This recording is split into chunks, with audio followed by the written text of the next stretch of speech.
everyone, and welcome to my channel. I am the Read-Aloud teacher. Today we're going to be reading chapters 3 and 4 of Dinosaurs Before Dark. So if you didn't see our episode yesterday of chapters 1 and 2, go ahead and go watch that video and then come back so you're not too confused. So here we go, chapters 3 and 4 now of Dinosaurs Before Dark. Chapter 3, Where is Here? Jack looked out the window. He looked down at the picture in the book. He looked back out the window. The world outside and the world in the picture, they were exactly the same. The pteranodon was soaring through the sky. The ground was covered with ferns and tall grass. There was a winding stream, a sloping hill, and volcanoes in the distance.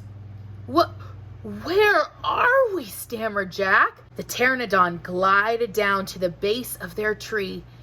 The creature coasted to a top and stood very still. What happened to us? Said Annie. She looked at Jack. She looked at her. I don't know, said Jack. I was looking at the picture in the book and you said, wow, I wish I could see a pteranodon for real, said Annie. Yeah, and then we saw one in the Frog Creek woods, said Jack. Yeah, then the wind got loud and the tree house started spinning, said Annie. And we landed here, said Jack. And we landed here, said Annie. So that means, said Jack. So that means what? Said Annie. Nothing, said Jack. He shook his head. None of this can be real. Annie looked out the window again. But he's real, she said. He's very real. Jack looked out the window with her. The pteranodon was standing at the base of the oak tree like a guard. His wings were spread out on either side of him. Hi, Annie shouted. Hush, said Jack. We're not supposed to be here. But where is here? Said Annie. I don't know, said Jack. Hi, Annie called back to the creature. The pteranodon looked up at them. Where is here? Annie called down. You're nuts. He can't talk, said Jack. But maybe the book can tell us. Jack looked down at the book. He read the words under the picture. This flying reptile lives in the Cretaceous period. It vanished 65 million years ago. No. Impossible.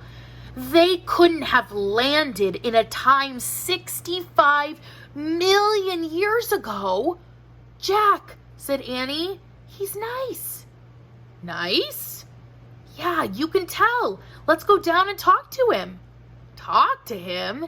Annie started down the rope ladder. Hey, shouted Jack, but Annie kept going. Are you crazy? Jack called. Annie dropped to the ground and she stepped boldly up to this ancient creature.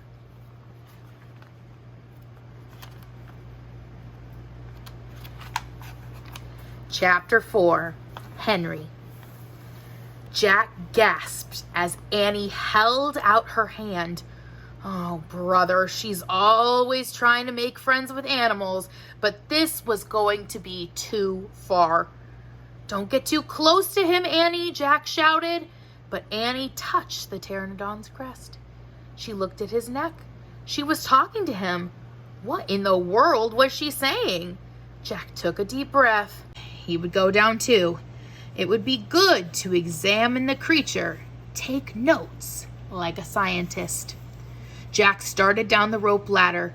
When he got to the ground, Jack was only a few feet away from the creature. The creature stared at Jack. His eyes were bright and alert. He's soft, Jack, said Annie. He feels like Henry. Jack snorted. He's no dog, Annie. Feel him, Jack, said Annie. Jack didn't move. Don't think, Jack. Just do it. Jack stepped forward. He put out his arm very cautiously and brushed his hand down the creature's neck. Interesting. A thin layer of fuzz covered the pteranodon's skin. Soft, huh? Said Annie. Jack reached into his backpack and pulled out a pencil and a notebook. He wrote, "Fuzzy skin." "What are you doing?" asked Annie. "Taking notes," said Jack. "We're probably the first people in the world to ever see a real live pteranodon." Jack looked at the pteranodon again. The creature had a bony crest at the top of its head. A crest that was longer than Jack's arm. "I wonder how smart he is," Jack said. "Very smart," said Annie. "Don't count on it," said Jack. "His brain's probably no bigger than a bean." "No, he's very smart. I can feel it," said Annie. "I'm going to call him Henry." Jack wrote in his notebook, "Small brain?"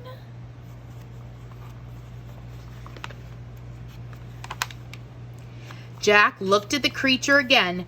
"Maybe he's a mutant," he said. The creature tilted his head. Annie laughed. "He's no mutant, Jack." "Well, what's he doing then? Where is this place?" said Jack. Annie leaned close to the pteranodon. "Do you know where we are, Henry?" she asked softly. The creature fixed his eyes on Annie. His long jaws were opening and closing like a giant pair of scissors. "Are you trying to talk to me, Henry?" asked Annie. "Forget it, Annie," Jack wrote in his notebook. "Mouth like scissors?" "Did we come to a time long ago, Henry?" asked Annie. "Is this place from long ago?" Suddenly she gasped. "Jack!" He looked up. Annie was pointing toward the hill. On top stood a huge dinosaur. So those are our 2 chapters for today, everyone. Don't forget to tune in tomorrow for chapters 5 and 6. And as always, don't forget to hit the subscribe button so you don't miss out on the rest of this chapter book and all the other wonderful children's literature that we feature here on my channel. See you back next time.